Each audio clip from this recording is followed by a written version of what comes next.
Hello viewers, Assalamu alaikum. Welcome back to our YouTube channel English for Today. This is Safra Nasrin. You know very well we have started our 60 days spoken English course. Today we are going to start 18th class. এই 18 ক্লাসে তোমাদের আজকে আমি very simple একটা structure শেখাবো। খুবই simple, সবাই জানি, সবাই পারি, বাট একটু ভুল করে থাকি। অর্থাৎ সেন্টেন্সের স্ট্রাকচারটা যখন আমরা করি এট দ্যাট টাইম কিছু একটা একটা ওয়ার্ড অর্থাৎ একটা প্রিপজিশন না দিলে সেন্টেন্সটা হবে না, তোমার রং হবে, সেন্টেন্সটা ইনকারেক্ট হবে। সেন্টেন্সটা একদম শুদ্ধভাবে কারেক্টলি যাতে বলতে পারো, লিখতে পারো, দ্যাটস ওয়াই আজকে এটা তোমাদেরকে শেখাবো। ঠিক আছে, তাহলে এই যে আমি এখন ধরো আমি তোমাদের ক্লাস নিচ্ছি, ক্লাসের ভিতর আছি, তাই না? এখন একটা ক্লাসের ভিতর আছি মানে আমি একটা রুমের ভিতরে আছি, ক্লাস নিচ্ছি, রুমের ভিতরে আছি। ও আরেকটা কথা সেটা হচ্ছে তোমরা কিন্তু ক্লাসটা দেখবে আর অলরেডি অনেকেই সাবস্ক্রাইব করেছো, মেনি থ্যাঙ্কস। আর যারা এখন পর্যন্ত সাবস্ক্রাইব করনি অবশ্যই চ্যানেলটি সাবস্ক্রাইব করবে, লাইক করবে, কমেন্ট করবে, শেয়ার করবে, আমার সাথেই থাকবে যেন তোমাদের জন্য আরো ভালো ভালো ক্লাস নিয়ে তোমাদের সাথে আসতে পারি। ঠিক আছে, তাহলে আজকে যে কথাটা বললাম তোমাদের ভেরি সিম্পল একটা জিনিস শেখাবো, কিন্তু এই সিম্পল জিনিস শেখার মধ্যে সেন্টেন্সটা তোমার একদম কারেক্ট হয়ে যাবে। ঠিক আছে, যেমন এই যে বললাম যে আমি তোমাদের এখন ক্লাস নিচ্ছি, আমি এখন ক্লাসে আছি, অথবা আমি এখন রুমে আছি, একটা রুমের মধ্যে তোমাদের ক্লাস নিচ্ছি, তো একটা রুমে আছে, এটা একটা অবস্থান, লোকেশন। কেউ কোথাও আছে, এটা একটা লোকেশন, একটা অবস্থান, একটা প্লেস নির্দেশ করছে। যখন তুমি যে প্লেসে আছো সেই প্লেস অনুযায়ী তোমাকে সেন্টেন্সটার সামনে একটা প্রিপজিশন দিতে হবে। এখন কথা হচ্ছে আমরা যারা স্টুডেন্ট আছি তারা বলতে পারবো বা বলি, যা জানি যে প্রিপজিশনটা কি, কিন্তু যারা জাস্ট শুধুমাত্র স্পোকেনটাই শিখছি, প্রিপজিশন নিয়ে তেমন একটা ধারণা নেই, তাদের জন্য বলছি জাস্ট একটা সেন্টেন্সের স্ট্রাকচারটা দেওয়ার পর সেন্টেন্সটাকে একদম লোকেশনটাকে ঠিক করে দেওয়ার জন্য একটা প্রিপজিশন, একটা ওয়ার্ড ইউজ করতে হয়, যে ওয়ার্ডদের ইন্ডিকেট। যেমন আমি রুমের মধ্যে আছি, এই যে বললাম I am in the room, এই যে রুমের মধ্যে, তাহলে তোমার মধ্যে কিন্তু একটা ক্লিয়ার একটা কনসেপশন হয়ে গেছে যে ম্যাডাম কোথায় আছে, রুমের মধ্যে আছে। ঠিক তুমি কোথায় আছো এটা নিয়ে একদম ক্লিয়ার একটা কনসেপশন নেওয়ার জন্য তোমাকে জাস্ট একটা ওয়ার্ড ইউজ করতে হবে, আর এই ওয়ার্ডটাই হচ্ছে এখানে প্রিপজিশন। ওকে, যেমন আমি রুমের মধ্যে আছি, I am in the room অথবা I am at the room, এই যে অ্যাট ইন ইউজ করলাম। এখন কথা হচ্ছে কোথায় আমি ইন দিব, কোথায় আমি অ্যাট দিব, এই ধরনের কিছু প্রিপজিশনের ইউজ তোমাকে শেখাবো। ঠিক আছে, আর ধরো তোমাকে কেউ কোশ্চেন করলো তুমি এখন কোথায়, তুমি কোথায় আছো। ঠিক আছে, তাহলে হোয়ার আর ইউ, এখন নাও, হোয়ার আর ইউ নাও, অথবা নাও হোয়ার আর ইউ, অথবা হোয়ার আর ইউ, তুমি এখন কোথায় আছো। ঠিক আছে, কোথায় আছো। তো এই কোশ্চেনটার আনসার দেওয়ার জন্য তুমি জাস্ট একটা স্ট্রাকচার ফলো করবে, সেটা হচ্ছে সাবজেক্টের পর একটা বি ভার্ব দিবে। কি? সাবজেক্টের পর একটা বি ভার্ব। আমি আছি, তুমি আছো, সে আছে, তারা আছে, আমার বন্ধুরা আছে। আছে মানে এই আছে মানে আমার আছে তা না, কিন্তু অবস্থান, কোথায় আছে, একটা লোকেশন, একটা প্লেস। ওকে, যেমন আমি এখানে সাবজেক্ট দিলাম, ধরো সাবজেক্ট দিয়েছি আমি, আইয়ের সঙ্গে আমরা একটা ভার্ব দিব, কি বি ভার্ব, সেটা হচ্ছে I am, we are, you are, he is, she is, it is, দেখো একটু দে আর, একটু খেয়াল করেছো কি তোমার? দেখো আই সাবজেক্ট, আইয়ের সঙ্গে দিয়েছি am, we are, you are, he is, she is, it is, they are. এখন ধরো যে আমি আছি, আই এম। এখন যদি বলি যে ও আছে, ও মানে কি হি, তাহলে হি ইজ। এখন যদি বলি তারা আছে, দে আর। এখন যদি আরেকটা বলি যে আমার বন্ধুরা আছে, আমার বন্ধুরা ক্লাসে আছে, আমার বন্ধুরা মাই ফ্রেন্ডস আর, আমার বন্ধু আছে মাই ফ্রেন্ড ইজ, আমার ছোট বোন আছে মাই ইয়াঙ্গার সিস্টার ইজ। কোথায় আছে? এয়ারপোর্টে আছে। এই যে কোথায় আছে? এয়ারপোর্টে আছে। কোথায় আছে? বাংলাদেশে আছে। এখন যদি বলি সুমন তো এখন বাংলাদেশে থাকে বা বাংলাদেশে আছে, তাহলে এখানে হি এর পরিবর্তে কি দিতে পারে? সুমন। তো সুমন ইজ ইন বাংলাদেশ। তাহলে আমরা কার সাথে এম দিব, ইজ দিব, আর দিব, সেটা তোমাদের একদম ক্লিয়ার করে দিলাম। তোমাকে কেউ কোশ্চেন করেছে, কেউ ফোনে জিজ্ঞেস করো তুমি এখন কোথায় আছো, হোয়ার আর ইউ নাও, বা তুমি বাসার থেকে তোমাকে কোশ্চেন করছে, বা তুমি রাস্তায় আছো, আসছো, বাসায় বাজারে আছো বা মার্কেটে আছো, জিজ্ঞেস তুমি এখন কোথায় আছো, কখন আসবে, when will you come, where are you now, কোথায় আছো। তো এই কোশ্চেনটার আনসার দেওয়ার জন্য জাস্ট সাবজেক্টের উপর ডিপেন্ড করে এম, ইজ, আর এগুলো দিবে। ঠিক আছে, এখন এটা কিন্তু ক্লিয়ার হয়ে গেল। এখন আমরা কিছু স্ট্রাকচার শিখে একটা স্ট্রাকচার অবলম্বন করব, বাট ওই স্ট্রাকচার দিয়ে তোমার লোকেশন অনুযায়ী আমরা কি কি প্রিপোজিশন দিতে পারি সেটাকে ইন্ডিকেট করব। Okay, now can I erase it? Okay, first one যে সেন্টেন্সটা লিখেছি সেখানে লিখেছি আমি বাড়িতে আছি। দেখো, হোয়ার আর ইউ নাও, তুমি কোথায় আছো এখন? আমি আনসার দিলাম আমি বাড়িতে আছি। তাহলে আমি আছি, আমিটা কি? আই। আই, তাহলে আয়ের সঙ্গে একটু আগে আমরা শিখেছি কি? এম। আমি কিন্তু বলছি এটা কিন্তু একদম বিগিনারদের জন্য, ঠিক আছে, বিগিনার্সদের জন্য। তারপরেও যারা তোমরা এক্সপার্ট অলরেডি হয়ে গেছো তারা প্র্যাকটিস করতে পারো, কারণ প্র্যাকটিস করলে তো ক্ষতি নেই। তুমি যত বেশি প্র্যাকটিস করবে তত বেশি ফ্লুয়েন্ট হবে, মুখে যতটা তত কাটবে। দ্যাটস ওয়াই বিগিনারদের জন্য তো this is very much important, but আর যারা এক্সপার্ট অলরেডি হয়ে গেছো তারাও প্র্যাকটিস করতে পারো অনলি ফর ফ্লুয়েন্সি। ওকে, আমি বাড়িতে আছি, আই এম। বাড়িতে একটা ছোট পরিসর, একটা প্লেস, একটা লোকেশন, সেখানে আমরা দিতে পারি আই এম অ্যাট হোম। এখানে কিন্তু দিব না আই এম ইন হোম, একটা ছোট পরিসর বাড়িতে, ঠিক আছে। তাহলে আই এম অ্যাট হোম, আমরা কিন্তু হাউস দেইনি, দিয়েছি বাড়িতে। বাড়িটা একটা ছোট, হাউসের চেয়ে কিন্তু বাড়িটা একটা ছোট প্লেস বোঝানো হয়। দ্যাটস ওয়াই এখানে আমরা কি দিলাম? অ্যাট। যারা আমরা স্কুলে বা কলেজের স্টুডেন্ট তারা কিন্তু অলরেডি আমরা এটা শিখে ফেলেছি যে ছোট জায়গার পূর্বে, ছোট প্লেসের পূর্বে আমরা অ্যাট প্রিপোজিশন ইউজ করে থাকি। ওকে, আমি বাংলাদেশে আছি, আমি আই এম। বাংলাদেশ এটা একটা বড় প্লেস, তাই না? একটা বড় জায়গা, বড় স্থানের পূর্বে ইন দিতে হয়। I am in Bangladesh, I am in Bangladesh. একটু ভালো করে খেয়াল করো, যদি কোনো কোশ্চেন থাকে না বুঝতে পারো আমাকে কমেন্ট করে জানাবে, আমি ওখানে তোমাদেরকে আনসার দিয়ে দিব। ওকে, আমি বিমানবন্দরে আছি, আমি আই। দেখো প্রত্যেকটা আমি দিচ্ছি, তোমরা কি ভাবতো শুধু সবগুলো আমি দিয়ে? না, তোমরা এখানে সাবজেক্ট চেঞ্জ করে, ভার্ব চেঞ্জ করে তোমরা আবার নিজে নিজে স্ট্রাকচার তৈরি করবে। আমার কমেন্ট বক্সে এসে যারা লিখবে আমি আনসারগুলো দেখবো, দ্যাট মিনস আমি ট্রান্সলেশনগুলো দেখবো, ঠিক আছে। আমি বিমানবন্দরে আছি, আমি জাস্ট তোমাদের এই যে প্রিপোজিশন গুলো একটু ঠিক করে দিচ্ছি। ওকে, আমি বিমানবন্দরে আছি, I am at the airport, I am at the airport. একটু ভালো করে খেয়াল করো, এখানে কি দিয়েছে? অ্যাট, আর নির্দিষ্ট দিয়েছি, দেখো কি?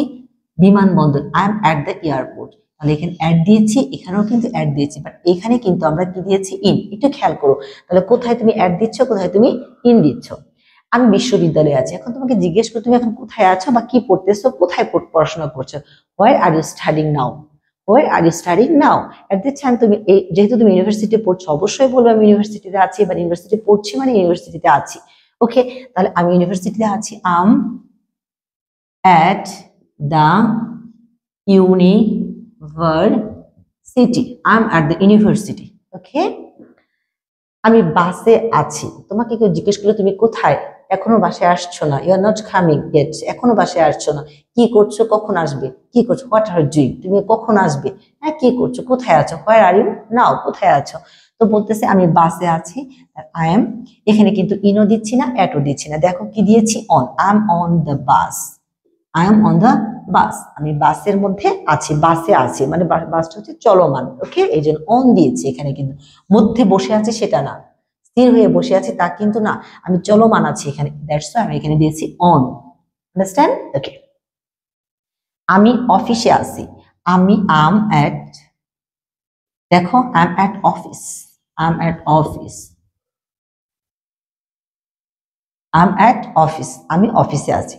ওকে, আমি আমার বন্ধুর সাথে আছি, এখানেও কিন্তু আছি, আমি আছি আম। সাথে ইংলিশটা কি? উইথ। এখানে মধ্যেও বোঝায় নাই, অনও বোঝায় নাই, ইনের সাথে, তার মানে হচ্ছে with. I'm with my friend, I'm with my friend, আমি আমার বন্ধুর সাথে আছি। আমি বাজারের সামনে আছি, বাজারের সামনে, দেখো মধ্যে অনেক কিছু কিন্তু বোঝাচ্ছি, ঠিক আছে। আমি বাজারের সামনে আছি, আমি আছি আম সামনে, সামনে ইংরেজি হচ্ছে ইন ফ্রন্ট অফ, সামনে ইংলিশটা কি? In front of. আবার বলো তো কি বলেছি? ইন ফ্রন্ট অফ, বাজারে, in front of the market, of the market, I'm in front of the market, আমি মার্কেটের সামনে আছি, ঠিক আছে। আমি লাইব্রেরির কাছে আছি, একটু আগে বললাম সামনে, মধ্যে, বাসে, বাড়িতে, এলো, এখন বললাম কি? কাছে আছে, কাছে, তাহলে কাছে ইংলিশটা কি? নিয়ার। আমি লাইব্রেরির কাছে আছি, am near the library, I am near the library, আমি লাইব্রেরির কাছে আছি। নিয়ার দেখো সামনে আছে কি দিয়েছি ইন ফ্রন্ট, নিয়ার কাছে, নিয়ার সাথে কি দিয়েছি উইথ, একটু ভালো করে খেয়াল করো। নিয়ার এখানে দিয়েছি কাছে, একটু খেয়াল করো কাছে, আর এখানে দিয়েছি হচ্ছে কি সামনে, এটা কি দিয়েছি সামনে, একটু খেয়াল করো। আর এখানে দিয়েছি সাথে, সাথে তার জন্য কি দিয়েছে উইথ। আর এটা লিখলাম না, বুঝালাম যে অবস্থান, এটাও অবস্থান, এগুলো সবগুলোই অবস্থান, বাট অবস্থানেও আবার একটু অর্থভেদে ডিফারেন্ট হয়। এখানে সাথে তাই জন্য উইথ, সামনে এর জন্য ইন ফ্রন্ট অফ, কাছে এর জন্য দিয়েছি নিয়ার। ওকে, তারা গাছের পেছনে আছে। এখন তোমাদেরকে পেছনে ইংরেজিটা শেখাবো। তারা আছে, তারা ইংরেজিটাকে একটু আগে কিন্তু তোমাদেরকে আমি সাবজেক্ট চেঞ্জ করে অলরেডি পড়িয়েছি সেন্টেন্স ক্লাসের শুরুতে। এখন একটা একটু ডিফারেন্ট করে দিচ্ছি। তারা গাছের পেছনে আছে, তারা আছে দেয়ার, তাহলে পেছনে ইংরেজি আজ থেকে আমরা শিখে নিলাম বিহাইন্ড। এটা কিন্তু অনেকেই পারো, জাস্ট যারা একদম বিগিনার লেভেলে আছো তাদের জন্য বলছি। তাহলে পেছনে ইংরেজিটা কি বিহাইন্ড, তাহলে দে আর বিহাইন্ড গাছের, তাহলে কি দ্য ট্রি, দা নির্দিষ্ট করে একটা গাছকেই বোঝাচ্ছে এই গাছের পেছনে আছে, তাহলে এরকম নির্দিষ্ট ওই গাছটির পেছনে আছে তারা। They are behind the tree, they are behind the tree. তাহলে এখানে দেখো পেছনে বোঝাতে আমরা কি ইউজ করেছি, পেছনে বিহাইন্ড। ক্লিয়ার? নেক্সট সেন্টেন্সটা দেখো, তিনি হাসপাতালের কাছে আছে। একটু আগে কাছে দিয়ে কিন্তু একটা sentence already we have done, so I think it will be very easy for you. তো তিনি হাসপাতালে আছেন বা আছে, তো তিনি মানে সে, তাহলে কি দিব হি, এর সঙ্গে আমরা ভার্ব কি দিব ইজ, কাছে ইংরেজি কি দিব নেয়ার, হি ইজ নেয়ার। কোথায় আছে? হাসপাতালের কাছে, the hospital, the hospital. Clear? He is near the hospital. Okay, next সেন্টেন্সটা দেখো, বাতিটি টেবিলের উপর আছে। এখানে কিন্তু উপর কথাটা লেখা নাই, উপর কি আছে নাই, but you have to understand, তোমাকে বুঝতে হবে। কারণ আমি বলেছি যে লোকেশন নির্দেশ করার জন্য আমরা যে প্রিপোজিশনটা দিব, এটা কিন্তু আমাদের একটা ধারণা হয়ে যায় এটা এখানে আছে। ঠিক আছে, একটা পিকচার আমরা মনের মধ্যে তৈরি করে ফেলি। দ্যাটস ওয়াই এই দেখো বাতিটি টেবিলের আছে, তার মানে টেবিলের উপরে আছে। যখনই আমরা উপরে দিব তখনই বোঝা যাবে এটা কি হবে, বাতিটি, তাহলে দা ল্যাম্প, দা ল্যাম্প, কি বললাম দা ল্যাম্প। তাহলে কি কোথায়, আর ল্যাম্পের সঙ্গে আমরা কি দিব ইজ, কোথায় আছে উপরে আছে, উপরে, উপরটা কিন্তু দেওয়া নেই, বাট তোমাকে মানে বুঝতে হচ্ছে এখানে on. The book, sorry, the lamp is on the table. এখানে যদি এরকম থাকে যে বাতিটি মানে একটা বই টেবিলের উপর, the book is on the কি, অন দা টেবিল, এরকম কিন্তু হতে পারে the book is in the drawer, in the drawer, তাহলে ওখানে ইন দিয়েছি, এখানে অন দিয়েছি। আর এই যে ইন, এট, নেয়ার এগুলো যে দিচ্ছি, এগুলো দেওয়াতে সেন্টেন্সটা কিন্তু একদম ক্লিয়ার হয়ে যাচ্ছে সেন্টেন্স এটা কোথায় আছে। ঠিক আছে, বুঝতে সুবিধা হচ্ছে। তারা খুলনা থেকে এসেছেন, তারা খুলনা থেকে এসেছেন, এখানে আমরা ওভাবে করবো না, তারা এসেছেন, দে হ্যাভ কাম, এভাবে করবো না। কারণ আজকে যে স্ট্রাকচার গুলো করছি প্রত্যেকটা স্ট্রাকচার এরকম করছি, সাবজেক্ট প্লাস বি ভার্ব। আর বি ভার্ব গুলো কোনগুলো, যেগুলো প্রেজেন্ট টেন্সের যে বি ভার্ব গুলো, যেমন এম ইজ আর, সাবজেক্টের সঙ্গে মিল করে আমরা এম ইজ আর দিচ্ছি, এই ধরনের স্ট্রাকচার করছি, subject plus be verb. That's why এই সেন্টেন্সটা কিন্তু আমরা এভাবে করবো না, উই হ্যাভ কাম, আমরা এভাবে করবো দে আর, তারা যেহেতু দে আর, সে হি ইজ, আমি আই এম, তারপরে কি বলবো ইট ইজ, এরকম, তাই না, উই আর। তাহলে তারা খুলনা থেকে এসেছেন, তারা, তারা ইংরেজিটা কি দেখো দে, এখানে কি দিয়ে দেবো আর, ফ্রম, ফ্রম দেখো ফ্রম মানে কি থেকে, থেকে, কোথা থেকে, খুলনা থেকে, Khulna, they are from Khulna, they are from Khulna. Okay, ফ্যানটি মাথার উপরে আছে, ফ্যানটি মাথার উপরে আছে, এটা আমি তোমাদেরকে কোশ্চেন দিলাম, অর্থাৎ এটা তোমাদেরকে করতে দিলাম, এটা তোমরা বাসা থেকে, এটা তোমরা বাসা থেকে অর্থাৎ তোমরা লিখে আমাকে কমেন্ট বক্সে জানাবে, কমেন্ট করবে, অর্থাৎ এটা তোমরা এই ট্রান্সলেশনটা তোমরা নিজে করবে, নিজে করে আমাকে দেখাবে, অর্থাৎ আমি ওখানে চেক করবো এটা হয়েছে কিনা। এবার প্রত্যেকটা যখন তুমি এভাবে মানে আমি যে ক্লাসগুলোই নেই, ক্লাসগুলো যদি তুমি একটু ফলো করো, আমার মনে হয় তোমরা বেনিফিটেড হবে, মনে হয় মানে আই হোপ, আমি আশা করি তোমরা বেনিফিটেড হবে যদি যদি প্র্যাকটিস করো। If you practice you will be benefited. Okay, এই যে সেন্টেন্স গুলো দিয়েছি প্রত্যেকটা সেন্টেন্স কিন্তু দেখো, প্রত্যেকটা সেন্টেন্স যখন যে যারা স্টুডেন্ট আছো তারাও কিন্তু খুব বেশি পরিমাণে বেনিফিটেড হবে। কেন? কারণ তোমাদের গ্রামার প্রিপজিশনে কিন্তু একটা আইটেম আছে, যে ওটা যেটা এসএসসি লেভেলে আছো বা কলেজ লেভেলে আছো, যেখানেই পড়ো না কেন, বা যারা চাকরি ইন্টারভিউ দিচ্ছ, বিভিন্ন জায়গায় প্রিপজিশন শিখতে হয়। তো প্রিপজিশন শেখার ক্ষেত্রে এই যে এখানে যে কয়েকটা প্রিপজিশন দিয়েছি, এগুলো যদি শিখে ফেলো অনেকটা শেখা হয়ে যাবে। ঠিক আছে। নেক্সট একটা সেন্টেন্স দিয়েছি, ফ্যানটা মাথার উপরে আছে। এটা তোমাদেরকে করতে হবে, ইটস ইউর টার্ন। এটা তোমাদের, এতগুলো আমি করে দিয়েছি, জাস্ট একটা তোমাদের জন্য।